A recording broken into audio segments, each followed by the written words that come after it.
All right, hello, and welcome to a new episode of The Harsher Reality. And today, to discuss moral culture, hopefully, moral culture East and West, and some emerging sort of trends, I've got with me Dr. Jason Manning, Associate Professor of Sociology at West Virginia University.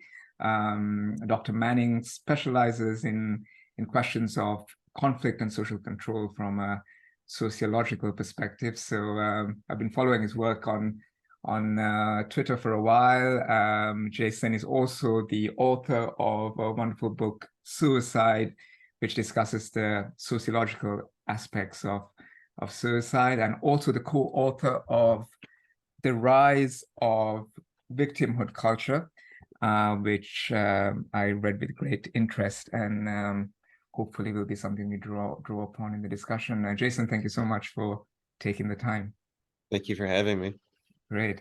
So I thought we'd get straight into it, Jason, and perhaps should we start by sort of defining or saying what moral culture is and how we think about moral culture to sort of lay the ground?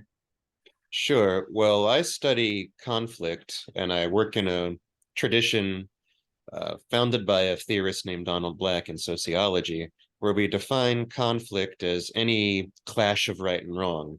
So it exists whenever anyone has a grievance against anyone else, any complaints, whether that complaint is couched in terms of something being rude or a crime or a sin or whatever. And when you define it that broadly, conflict is ubiquitous. It happens constantly. We all have conflict every day. And one thing you see when you study conflict, especially if you study across different cultures or historical periods, what people tend to fight about or what they tend to see as the most severe sorts of wrong is variable.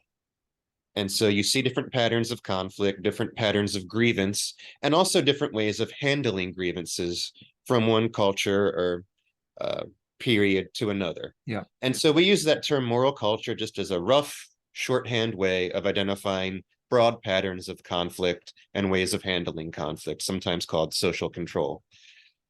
And for example, the one that was already well known in the literature before we started writing was a distinction between what are called honor cultures and what are called dignity cultures. And honor cultures tend to put a lot of value on personal reputation and particularly reputation for toughness and strength. Okay. And so, bravery. And so in a classic honor culture, like a Western honor culture would be something like the American South prior to the Civil War, you would see these plantation owners fighting duels. Yeah. One person insulted another, and that was a damage to his public reputation because if he let that insult slide, he would be seen as a coward. Yes. Because he didn't stand up and aggressively respond to the insult. So you would have guys shooting at each other with pistols to prove neither one was a coward. And so that was a very prototypical form of handling conflict you find in an honor culture, the sort of dueling violence. Vestiges of which we sort of have in modern society in sort of I guess lawless areas or street gangs. And, of course, yes. In the you find it among low class men today in poverty ghettos and ethnic ghettos and so forth. It's called the code of the streets by some people, the idea that you won't let anyone disrespect you or diss you. So maintaining that public reputation for toughness is very important. So a lot of their conflicts revolve around it, and their dominant way of handling those conflicts is aggression, violence, proving you've got the bigger balls than the other guy. Oh. So that's like one example of a moral culture.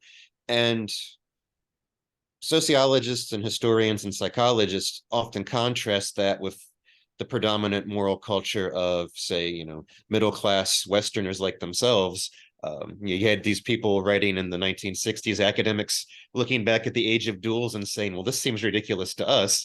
If you came up to me and said you've insulted my honor, I'd say, oh, I'm sorry. The idea that you would fight over it. Yeah. Okay, sorry. What's the big deal? It seemed very obsolete and strange and anachronistic to them. Yeah. And so they contrasted that with their own culture, which they called a dignity culture. The idea being that public reputation is less important, that, yeah, while bravery is a virtue everywhere, it's no longer the chief virtue you're supremely concerned with proving. Yeah. And so people were generally less sensitive to insult, less willing to resort to aggression as a first resort. And they contrasted that moral culture with the moral culture found in other times and places. Got you. And so the term dignity culture, uh, am I right in understanding sort of came about in the 60s, sort of, is it fair to say sort of what reflecting Enlightenment values of humanism? Is that the sort of thrust of it, or was the term in use before, or is it difficult to say? Well, the term dignity itself has an old history. Like the actual word, its linguistic roots go back to Oh. Latin. So it was used in Rome, but in the Roman sense, it was very different. In Rome, it meant just more sort of high status, um, and also had a connotation of public reputation. So in a way, it seemed more close to the conception of honor that we use. Yeah. But yeah, around the time of the Enlightenment is when a more expansive conception of dignity as universal human worth came into currency. And the idea was that all people have dignity by virtue of being people. And now honor, since it's tied to reputation, is somewhat fragile. It can be lost. If you're humiliated or insulted and you don't fight back, your honor is broken. Oh. Dignity, on the other hand, is more resilient because you have it by virtue of being a human. It's your inherent worth. And the idea was that a culture that emphasizes that inherent worth emphasizes something that's inalienable. So Yeah. people become less sensitive to slights and insults and less concerned with reputation relatively, because they have a sense of, well, even if you insult me, I know I'm still It's worthwhile. an idea that it's somehow intrinsic or inherent Right. and impervious to sort of, I think the phrase you use to describe this, if I remember correctly, is something along the lines of, was it sticks and stones may, is that the sort of break my bones? Yeah, that's a saying we use to emphasize the difference between honor culture and dignity culture. A lot of Americans of my age and older would have grown up with sayings that your parents taught you when you came home upset that other kids made fun of you. They would Yeah. say, "Sticks and stones may break my bones, but words will never hurt me." Which, of course, words do hurt, but the idea was that, they haven't hurt you physically. Yeah. Don't let it get to you too badly. It's Yeah. not that big a deal compared to actual violence. That is a completely alien sentiment in a world where people fight duels and kill each other over harsh words. Yeah. Because the idea of letting an insult slide is you're ruined, your reputation is destroyed. So you see very different levels of sensitivity to slight across the two cultures. In one, words and violence are much more on an equal footing Yeah. as causes of conflict, versus in the other, there's a sharp distinction. Well, words are just wind. They're not the same things as a threat to your physical self. And in terms of dignity being something inherent, there was a song, I think it was written in the 70s, but there was a popular cover in the 80s that I remember hearing on the radio, Whitney Houston saying, "Whatever they take from me, they can't take away my dignity." The idea being like, no matter how badly you treat me, you're showing that you're bad. You're not showing that I'm bad. Yeah. Yeah. Yeah. And when we think about sort of the structure of morality in the way we're talking about it in the sense when we talk about moral culture, am I right in sort of saying or understanding that it's really about addressing grievances, how people get along, what is sort of allowed, not allowed, socially acceptable? Is that a right way of framing it? Because obviously culture is huge, and then we're talking about moral culture, and then the various ways of, I guess. It's the culture around which people have conflict. And so we can think of it in a few different aspects. It's like what they tend to have grievances about, Okay. which grievances they tend to see as, more severe than others. Like what things in that society are most offensive to people. Okay. And I'd add to that how they tend to frame the grievances they have. because people basically fight over similar things everywhere. Threats to intimate relationships, differences in culture and belief, social status and standing, but they might frame their grievances in very different ways depending on the local culture. Yeah. um to like the American social conservative, the man having an affair is guilty of polluting the precious institution of marriage, but to the radical feminist, he's guilty of misogyny and treating women like a sex object. They both see Oh, it as deviant, but they frame it in different ways. gotcha. Yeah, and the fourth part of that is the ways people tend to handle conflicts, because there's a whole universe of ways you might respond when you have some grievance, from just kind of gritting your teeth and burying it, to complaining to someone face to face and having to talk about it, Yeah. to hitting them Yeah. or challenging them to a fight, to filing a lawsuit, calling the cops, putting a complaint into the human resources Yeah, department. yeah, yeah, yeah, which we'll come on to. Yes. So when we think about the evolution of obviously society and the movement from sort of honor to dignity, which has happened, I guess in sort of Western democracies, what is it fair to say in the last 300 years? Is that what that maybe how would you sort of That's about the time frame yeah, we roughly 300 years. uh, Um, what how do we think about sort of the influences and the causes that have made this possible? hmm. So the influences and causes that change moral culture. That have led from honor to dignity, and I guess they can coexist. Like the US is a big place, and as you pointed out, in your book and now briefly as well, you can obviously have these.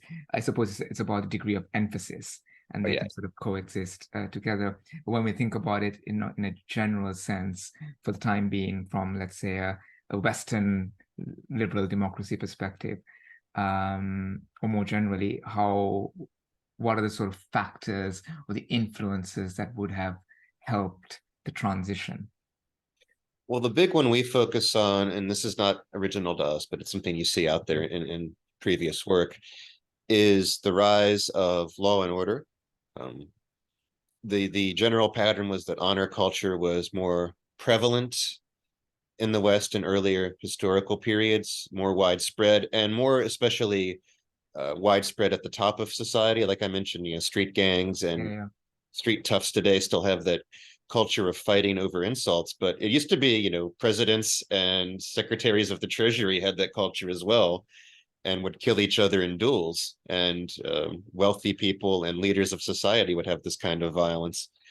And so one thing that helps explain why that culture retreated from the elite and the middle classes is the growth of the state, its ability to police violence, to make even people who were independently powerful, like the aristocrats, come to heel. yeah. So in earlier periods, the aristocrats would not, submit to have their conflicts handled by mere public They servants. they tried, they were above the law, or tried at least Yeah, to behave as if they were. right. They effectively were above the law, and in a lawless location, you get lots of honor culture. Yeah. And so the growth of law helped choke off honor culture. Dueling was effectively outlawed, and various sorts of large scale honor violence, like, feuding between families, also was suppressed. And so you have this retreat of honor from the middle and upper classes. And it tends to persist in the lower classes, partly because they have less access to courts and legal representation, uh, and to some extent there's an oppositional culture towards the state there. They don't trust the police for Oh. various reasons, and so you get a lack of effective legal settlement within some of these communities, so it becomes They much feel they more have no choice, right. whether it's real or imagined. Uh-huh. There is a sense that it's difficult to approach the authorities, so they have no choice but to settle between amongst them. Right, they become their own police, and so then Yeah. reputation for being tough becomes very important if you have to rely on your own resources. So we point to that as a major factor, Yeah. the shift from honor to dignity. Now, what creates a further shift from dignity to what we call a victimhood culture? Yeah. Well, to some extent, it's a Jason, continuation. sorry to jump in. I just want Yeah. to just to clarify. So growth in law and order, the rise of the state. Is there a link that you've looked at in terms of because obviously sort of markets, the growth of markets, trade, sort of exchange. Is there an element of scale that comes into this that's worth thinking about or that you'd like to comment on? So by that I mean where sort of larger populations are mingling and trading, there's more scope for a bigger state, but the need for more coordination, or is it Uh-huh. peripheral to this? Yeah, that's actually a good point. The sociologist Norbert Elias is well known for making that argument, and Steven Pinker talks about it in his book on the decline of violence, that Okay. the growth of modern commerce and the scale of modern commerce creates these chains of interdependence and sort of positive sum games. Yeah. People, rather than competing just to control the land and the agricultural output of the peasants, are now thinking more in terms of the positive sum interaction of businesses, and fighting becomes worse for business. And so, yeah, basically violence has become really bad for business, and you can make more money and have a higher standard of living by maintaining some sort of self-control and Yeah. peaceable interactions with those around you. And so Elias talks a lot about how these chains of interdependence really put a lot of pressure, especially at the elite levels where they would benefit from this the Yeah. most, on increasing self-control and on not flying off the handle and handling your conflicts violently. And he traces this in the history of the European elites with their increasing emphasis on manners and Mhm. restraint and behaving very well, versus, like, you read the etiquette manuals of like the medieval nobles, and their idea of etiquette was don't punch your wife in her nose at the table. If you do, don't draw blood. It's very, very rude to I, draw I blood at the shouldn't be I table. shouldn't be laughing, but it is funny. Yeah.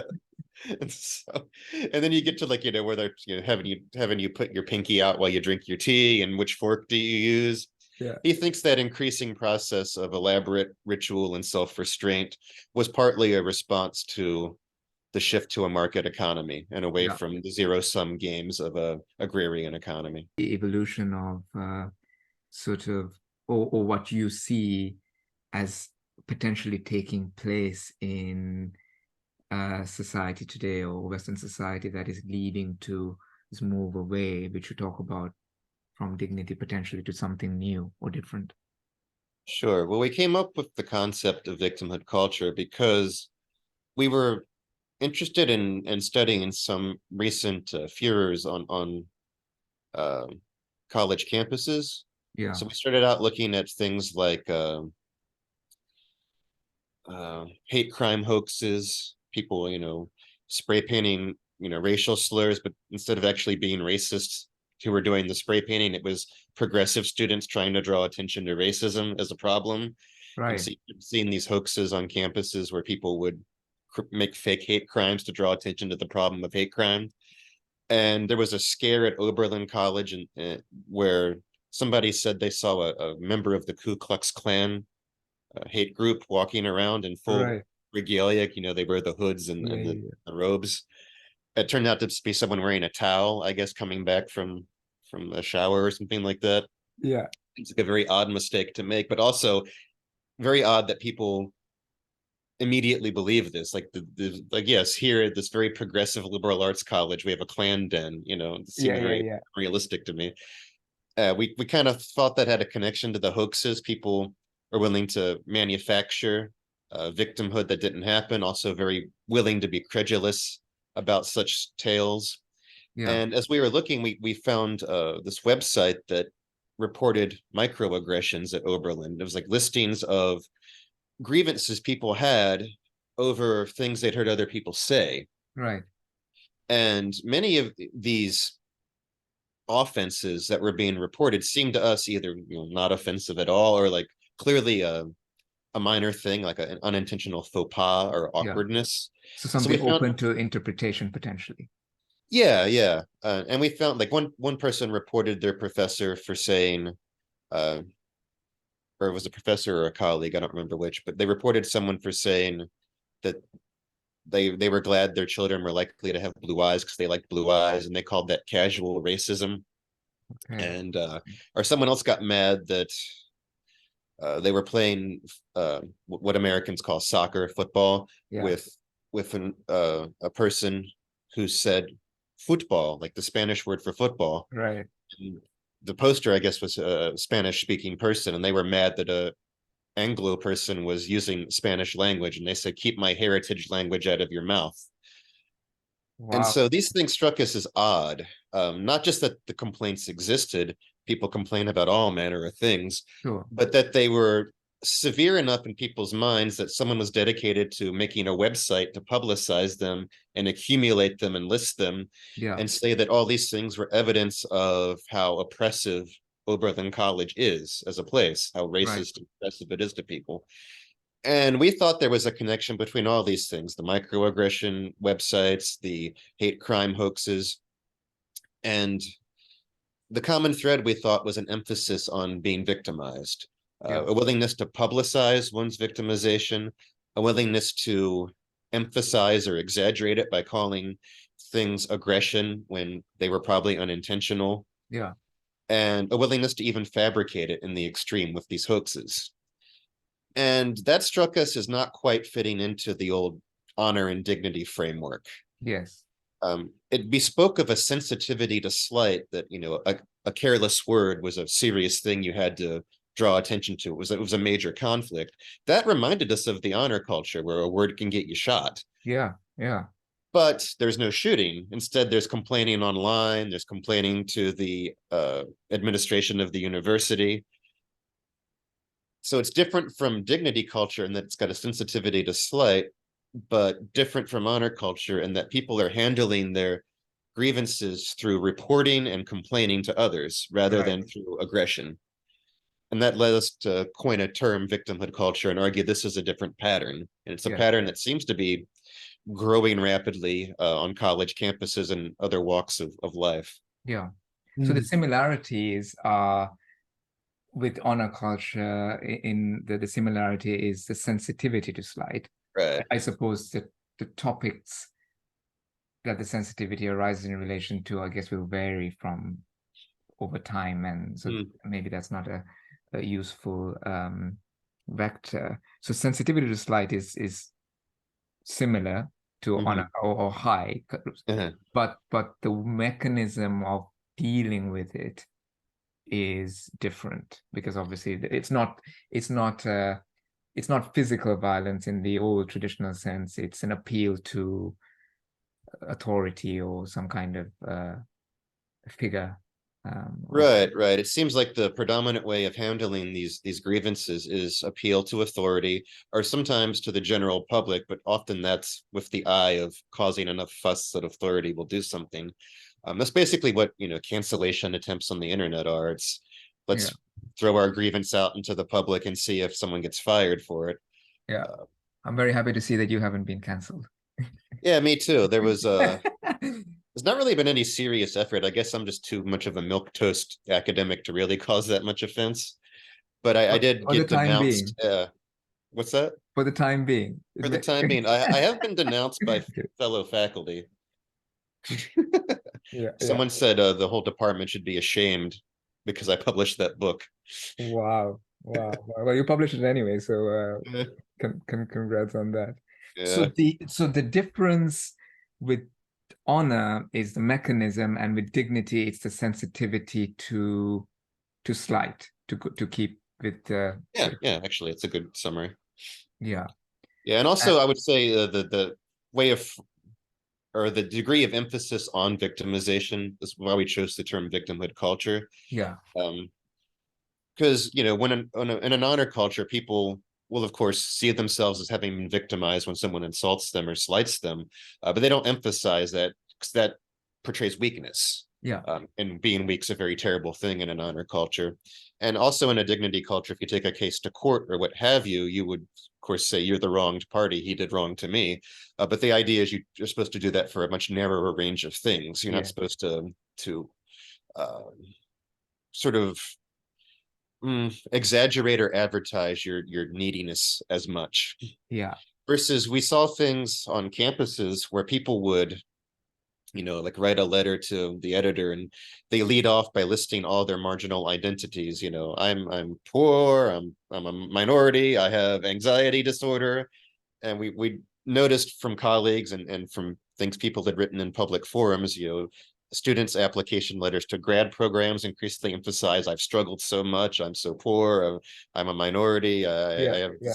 this problem and that problem. So it seems like much more cachet in having neediness or marginality. And Uh, hence why you in your work and I suppose with your co-author, you guys decided to use the term victimhood rather than something else because it speaks to a certain prevalent behavior.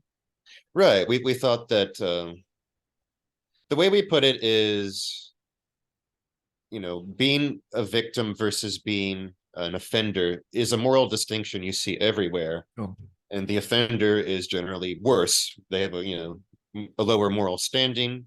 The victim, at the very least, is usually blameless or innocent. yeah, But that moral standing can vary a lot across moral cultures. sure. In honor cultures, there's actually a lot of contempt for victims. Um, to the point where you'd rather be the offender than the victim because people would look more highly at you as a strong person.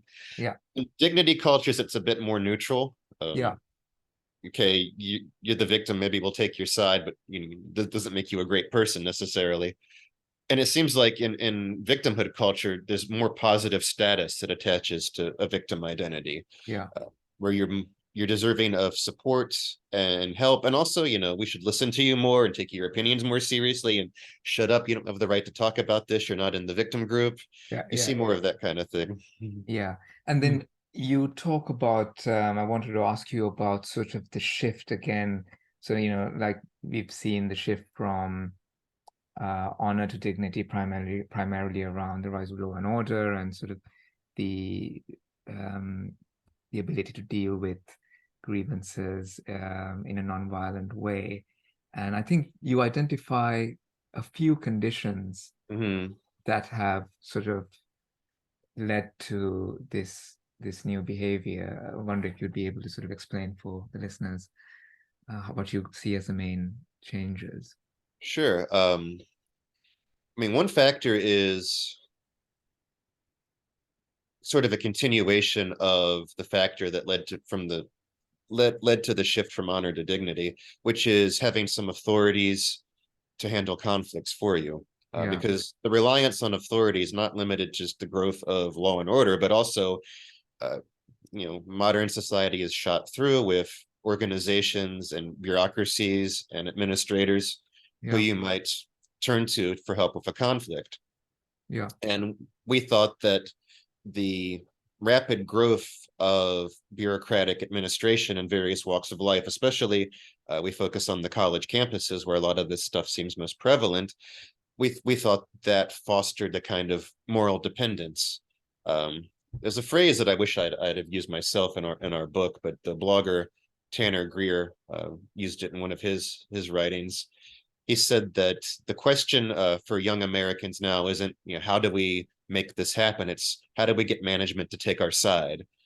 Having been raised, in school until they're, 25, and schools being uh, very much, paternalistic towards them. sure.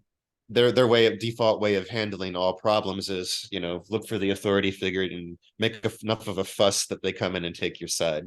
Yeah, So yeah, yeah, yeah, we talk about the role of that of ever-present authority and bureaucratic systems in fostering moral dependence. We also talk about some factors that might also lead people to rely on uh, public complaint and campaigns to exaggerate or emphasize their neediness as a way of garnering support for their problems. yeah, And one of those we think is the social atomization of the modern world. Yeah. People no longer have as many of those strong ties, those organic networks of supporters they would rely on. So they have to rely on more distant figures, whether it's authority figures at school or work, or the crowd on social media. Yeah. So they kind of fall back on what's available, and to get the attention of those parties, you need to make more of a fuss. Yeah. Your friends take your side a bit more naturally. Strangers, you have to kind of emphasize, no, this is really severe, even if that means exaggerating how severe it is. Yeah. Because the disconnect, if you're dealing with a bureaucratic entity that has no sort of connection to you, or not even beyond a bureaucratic entity, just other disconnected people in an atomized society. If someone's not part of your family or your community or your village, and they're more distant, what you're saying is that the individuals who feel they're victims will feel that they need to make more noise simply to get attention. Right. Because there's the possibility now, thanks to technology, that you can mobilize strangers or shallow relationships on your behalf. But yes, the tweet that goes viral isn't "this guy was rude." The tweet that goes viral was "this guy was racist against my entire group, and he's offending you too, not just me." It's a bigger conflict now. Yeah. So there's bureaucratization, there's atomization, and then sort of the social media technology, I guess, is something. Do you identify that as a separate category or something that supercharges the second one? We see it as something that creates the social condition of people with a lot of weak ties, a lot of access to distant potential supporters. Got you. So it's like really a two-stage process. There's the sort of decline of strong ties as communities aren't as tight-knit as they used to be, and the growth of weaker ones as technology puts you in touch with many people around the world who you don't know well, but you can get your message out to. And I remember that you also talked about the sort of society being more equal. And this sort of leads me to think about the Tocqueville Paradox, where sort of he talked about, in something, the sort of as social justice, or things become better in society from a sort of fairness perspective, the more people will tend to focus on smaller, the remaining fewer issues. And I may be misremembering, but I remember there was something about sort of conditions improving and that contributing to the sort of victimhood culture potentially. That's dealing because like the first couple things I've mentioned deal more with like the way people handle conflict, that they complain in public, that they exaggerate severity, that they beseech authority. We also examine the content of the morality, like what are the things that they complain about. And we follow, I mean, Tocqueville and people like that have talked about this before, but specifically we're following another of Donald Black's theories of conflict, where he argues that a morality that privileges equality and makes the biggest deal about inequality happens where you already have a pretty high base level of equality. So it's in societies or social settings or networks where people are already fairly similar in status. That deviations from that equality are most deviant.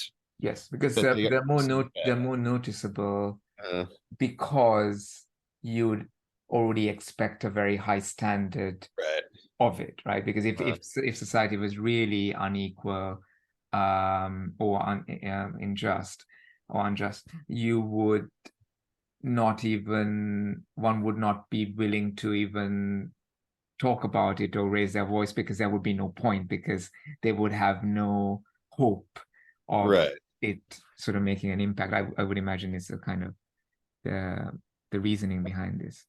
Well, that's one mechanism, and another might be even just that when very like strict differences, like caste systems or like the really strict class systems you would get in a society with aristocrats and commoners and that sort Yeah. of division. Where those things exist, even people who are getting the short end of the stick might agree in abstract that it's legitimate. That, you know, they might wish they personally were doing better, but the idea of like class being wrong in itself might not occur to them. Or Because like it's a lot, woven into the fabric of reality. yeah. Or you like look at like, you know, slavery in the ancient world, like in Rome or someplace. No one wanted to be a slave necessarily, but how many people were against slavery as such? You would see slaves buy their freedom, then turn around and buy more slaves for Yeah. themselves. Yeah. So like things become more taken for granted when they're very extreme. Yeah. Yeah. Because it's very interesting because, the conditions you talk about that, have led to this in the sort of academic institutions in the US. Mm-hmm. So, sort of what I'm wondering, sitting here, is if you think about, because there's like social atomization, bureaucratization, Mm-hmm. these have been happening for a very long time, right? And obviously social media is a bit new. Did I miss one? Social atomization, bureaucratization, and then what we just talked about, which Mm-hmm. is sort of the increase in, I don't know if equality is the right word, but uh, human rights for all social groups, or an increase and improvement in the general way humans, Mm-hmm. equality of humans, if I can put it that way. So Mm-hmm. these trends have been sort of happening for a long time, maybe decades, maybe even centuries, Mm-hmm. with social atomization. So I guess what you are saying is that the intensification of these things at some point leads to a phenomena, and this is one such phenomena, the victimhood culture. Which is that a fair characterization, or am I talking nonsense here? I think it's fair. I mean, we've never written this, but mentally I've always sort of viewed it as been like a phase transition. Okay. You know, the ice gets warmer and warmer and warmer, and then there's a point where it turns to water, then it gets warmer and warmer and warmer. There's a It's point like where a it turns tipping to point. gas. Yeah. Okay, so this tipping point is very interesting because, so one of the things I kind of circled here, sort of Tocqueville paradox, and I circled abundance slash survival in my notes. And one of the things you talk about, I think, or you mention from memory, and please forgive me because it's not a small book. So I can't remember everything. So please forgive me if I think you talk about sort of some of the institutions where these sort of victimhood cultures emerging being elitist. So now if I sort of take that and generalize it to, what's happening at large, is there something to do with abundance and survival, where when people don't have to worry about feeding themselves and surviving and paying the rent, suddenly these issues, they become, they're more able to spend energy and resources, mental energy and other resources, on dealing with these issues, because it's not taking away from actually surviving. Is that a useful kind of thought, or maybe not? Well, it's not the angle we take, but I certainly find it plausible. I mean, the phrase people used to use was first world problems. You've got you're not worried about your kids dying of disease or you not having enough food, so you complain about smaller and smaller things, smaller and smaller discomforts Yeah. that bother you. And so it, in a way it fits in with that pattern of like people getting concerned with smaller and smaller inequalities as we make more progress towards Yes. removing inequality. Just that the smaller problems that there are seem more magnified when you don't have bigger things to distract you from them. Yes. I know this is here again, this is not exactly our argument because we go more structural in our argument, but there's a legal writer whose book I sometimes assign in my sociology of law class, Lawrence Friedman. Okay. And he made this argument in the realm of law. He said people are relying more and more on lawsuits and for a wider variety of things, and they're demanding compensation for a wider variety of things because basically life got better and their standards of fairness really shot through the roof.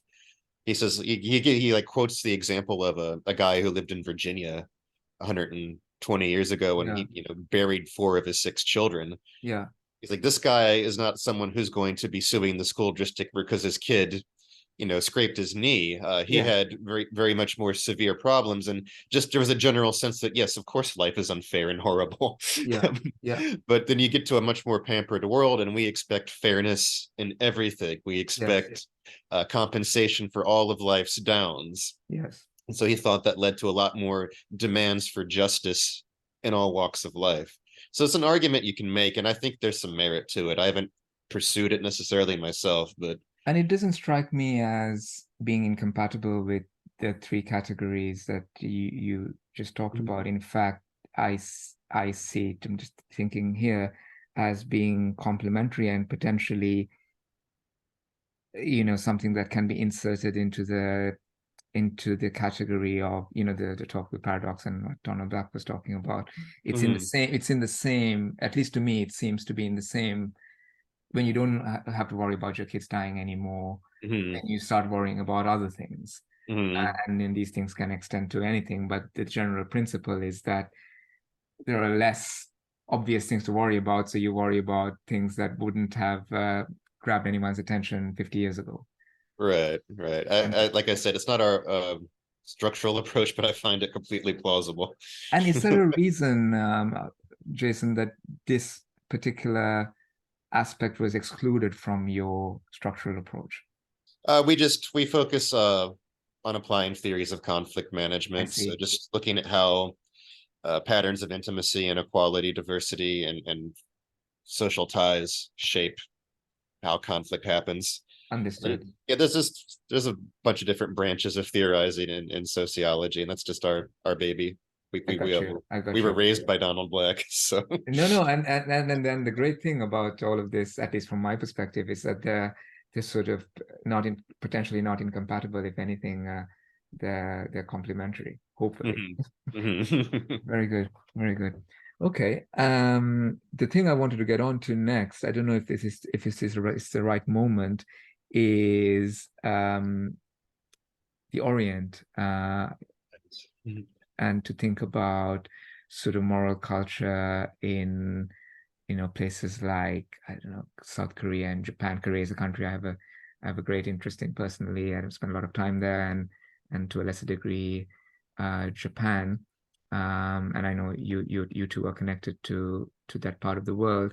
Um, is it useful to say, how we can think about moral culture over there? Well, I can take a stab at it. And we explicitly left this out of our book because we had enough variation to deal with just with Western culture. But people who classify these things like social psychologists and historians and anthropologists, they would there's already a term existing to characterize the moral culture of the East, particularly China, Japan, and Yeah. Korea. And the term they use is face culture. Okay. And the idea is that in face culture, much like honor culture, public reputation is of very high importance compared to a dignity culture. But unlike a honor culture, the overall setting is not competitive and aggression is frowned upon. Yeah. So public reputation has more to do with fulfilling one's duties and maintaining harmony Yeah. and with acting according to one's station within a stable hierarchy. Yeah. And so people talk about saving face or maintaining face, meaning not having any sort of embarrassment that comes from violating group standards or disrupting harmony or from claiming rights above one's station. Yeah. So the idea that it's a much more, while it is more collectivistic and other oriented than what they call dignity culture, it's not as aggressive or competitive as honor culture. So it too tends to have very low rates of interpersonal violence.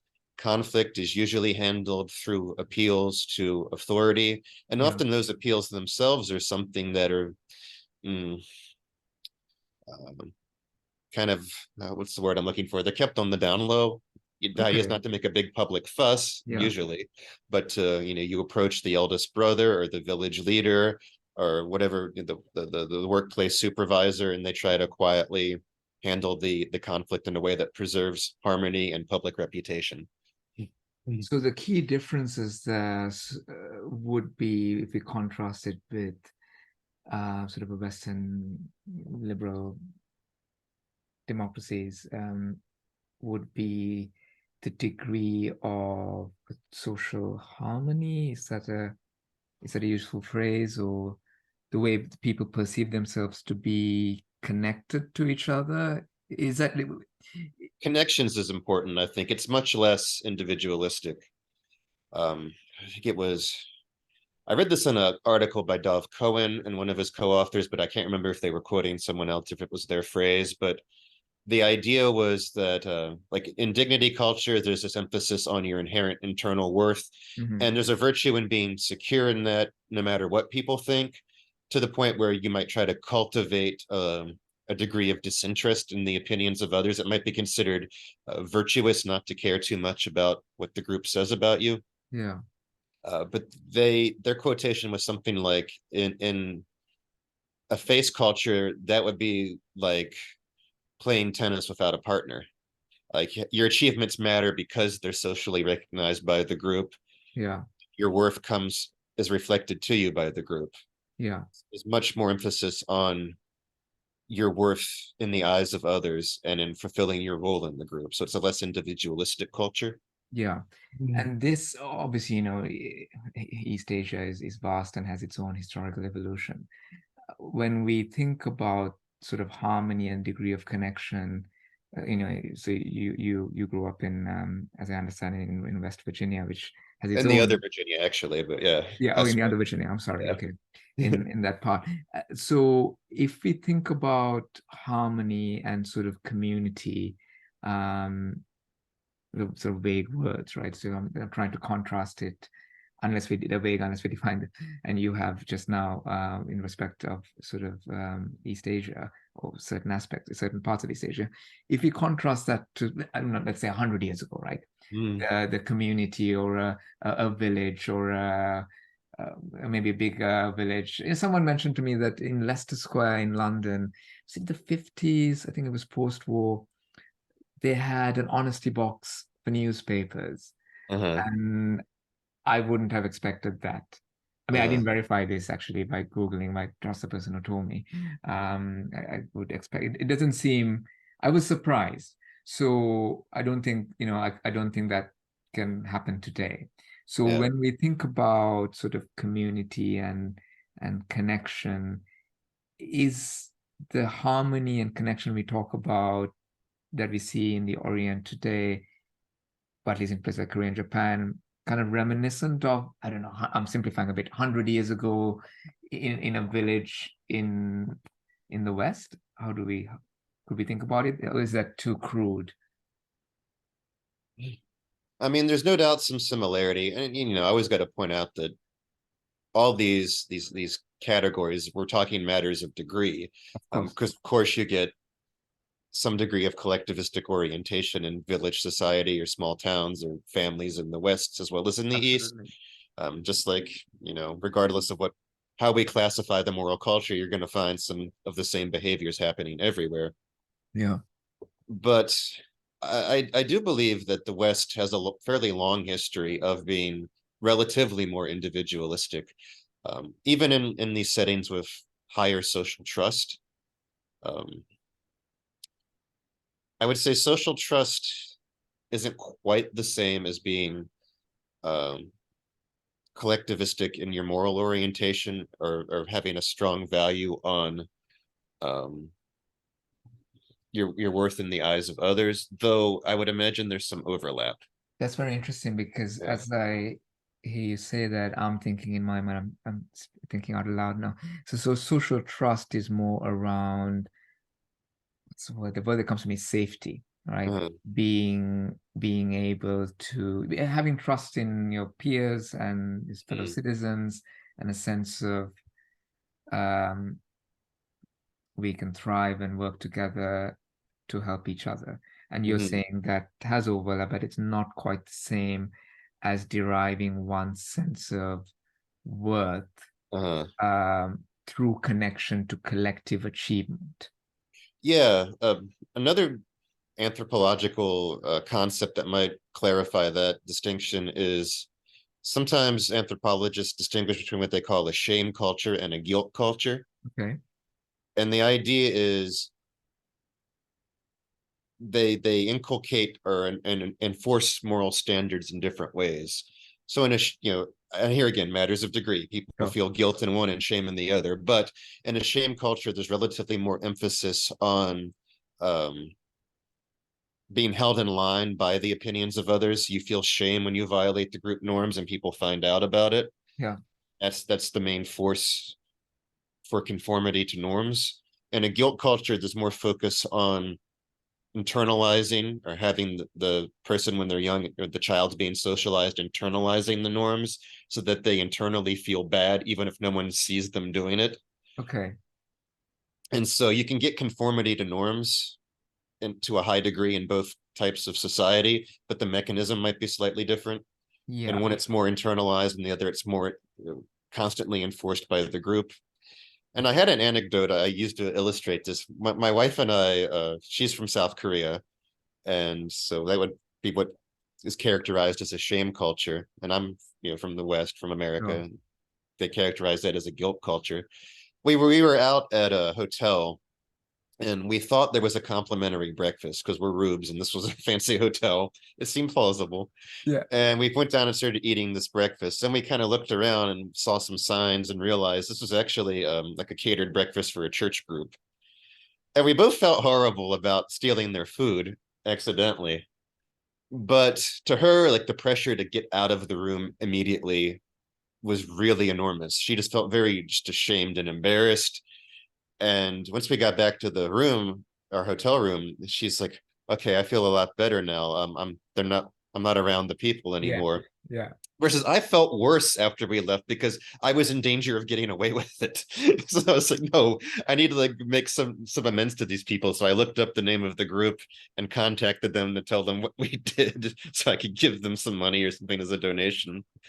And so it was like sort of we reflected ourselves on that because we're both Yeah. aware of those concepts. Like, yeah, like she's like, yeah, I'm glad you made compensation to them, but I felt my anxiety decrease a lot more just being away from the situation versus you were more anxious until you gave them the money.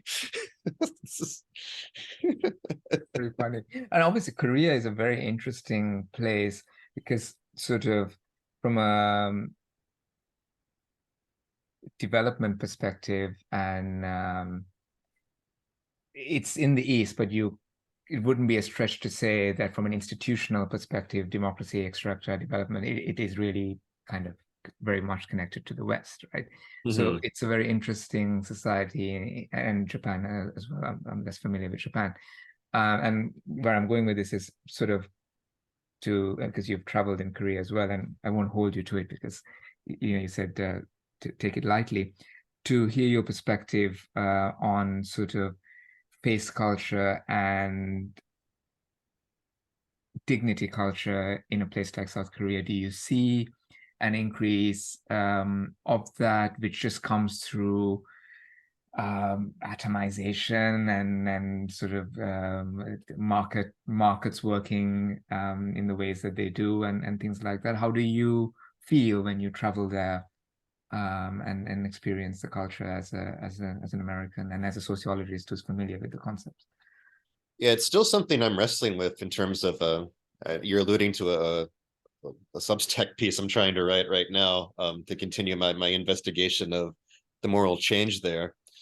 And it's a complicated topic because the degree of social change in Korea has been massive Yes, within a human lifetime, which is true of many places around the world, I'm sure. But I happen to just know more about this one yes. because I've married into the country, So and happy. just my parents-in-law are like nearly a foot and a half shorter than their daughter because just nutrition standards changed so much in a generation. Sure. Urbanization changed so much. The level of wealth changed so much, the connectivity of the rest of the world. And it's fascinating trying to sort out the impact and nature of those changes. So to answer your question, I still think that the culture there is, I mean, culture doesn't change on a dime necessarily. Yes. I still think you see a lot of the collectivist orientation, particularly among the older people who are still around. Yes. And you still see a concern with reputation. They're very sensitive to shame in Absolutely. Korea, more so than the typical Westerner, let me put it that way. Absolutely. Might have something to do with the higher suicide rates there. Yeah. The pressure of meeting group expectations and the shame of failing them can be very high, and which is why you often will see people who like celebrities who seem to be doing quite well might turn to suicide after feeling they failed their fans or their colleagues or what Yeah. have you. So I do believe that a lot of the traditional culture, its influence is still there. On the other hand, with the rapid change, yes, people are more atomized than they used to be, much more. Yeah. And I've heard some, I'm tempted to say they're not older Koreans even, they're middle-aged Koreans. They're maybe slightly older to same age as me. I'm in my 40s. Yeah. Talk about the younger generation being much less oriented towards the common good. Like Korea has, since the war, had compulsory military service, Yeah. and young people balk at it much more than even the 40-year-olds ever did. Right. And Wow. looking for ways out of it and complaining about it. They at least the perception of those 40-year-olds, and we all know us middle-aged people gripe about the younger people, right? But It's their been happening for perception is that thousands it's of years. much more individualistic and much less a sense of we're all in this together. Yeah. Even Korea's breakneck economic development through the 70s, 80s, and 90s, people felt that as something they were trying to achieve. Yeah. Together. Yeah, we're all in this together. We're going to become a first world country. Yeah. And the generation of children, college age youth now, they've always lived in a first world country, Very true. never Yeah. known anything else. So you might be getting some of course, it's, every path of cultural evolution is different. Yeah. I wouldn't be surprised if you would get some shift away from the traditional culture, though. Yeah. And I've also heard, uh, as social media, there as everywhere else, connects people to these distant, weak ties, Yeah. some hints that uh, victimhood might have a greater cachet than it used to have in terms of getting whipping up campaigns of support for things that before might have been either personal problems or problems to be handled, say, by local authorities in that more traditional face culture sense of we go through our local hierarchies. Yeah. Um, I'm thinking of an online campaign recently concerned with bullying, which seems to be a real problem in the schools there. But once such campaigns get up and running, you now have a very socially accepted category for other sorts of grievances, what might be a more, what's the word I want to use, a grievance that you wouldn't necessarily have framed as bullying before.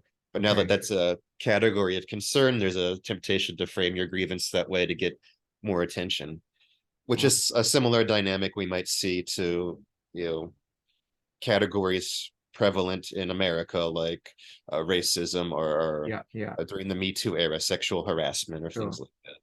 And I guess what's interesting, and I mean, I'll wait for your upcoming post. Is what's potentially interesting is that the conditions are, are different. So Mhm. Yeah, the degree of atomization is different. yeah, The I guess the structure of the level of bureaucratization will be different. And what's the third one?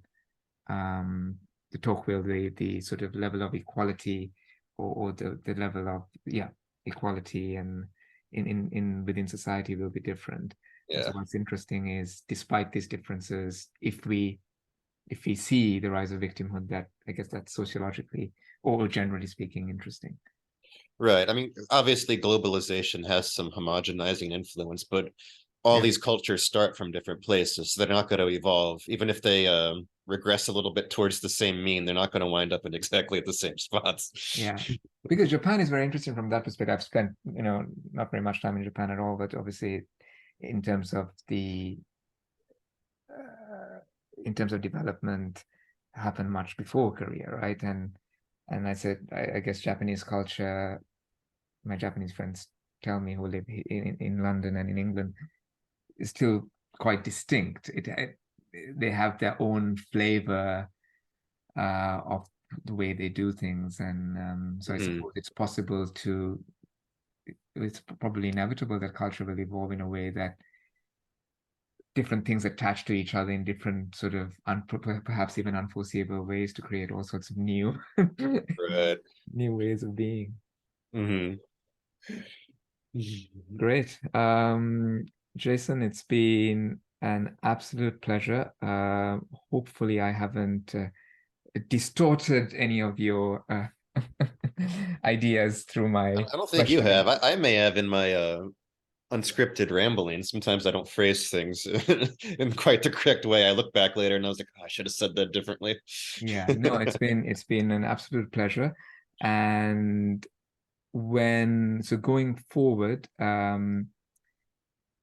when you think about sort of your work and your focus, so we can all stay tuned, where is your sort of next focus in terms of where you're taking your sort of research in conflict and Oh, my next focus, my main academic project is I'm working on a book with sociologist James Tucker, okay. who's emeritus at the University of New Hampshire, on how people react to suicide. So my first book on suicide was on the social causes of the act itself, Yeah, with a slight focus on conflict as a cause, because it's my main area. yeah, And here we're looking at how people react to suicide through a lens of studying conflict management, because usually it's seen as a bad thing. It's seen as a tragedy, or sometimes a sin, or sometimes even a sure. crime. Yeah, And so we're looking at how people deal with that.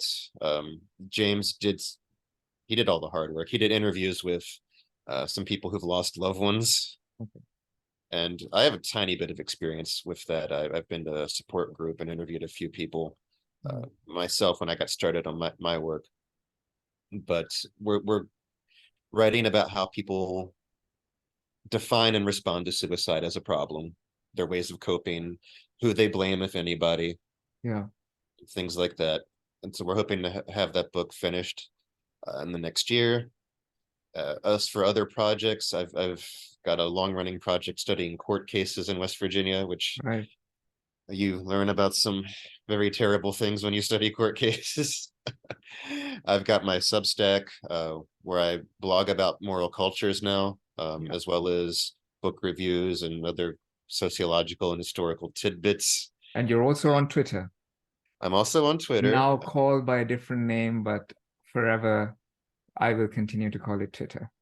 Yes, yeah, yeah, exactly. I'm going to keep using that word. I'm not going to go around saying X. Great. And I'm developing a course for my university on collective violence. So some of my Twitter and Substack content will focus on that as I read and develop things for that course. Sounds fantastic.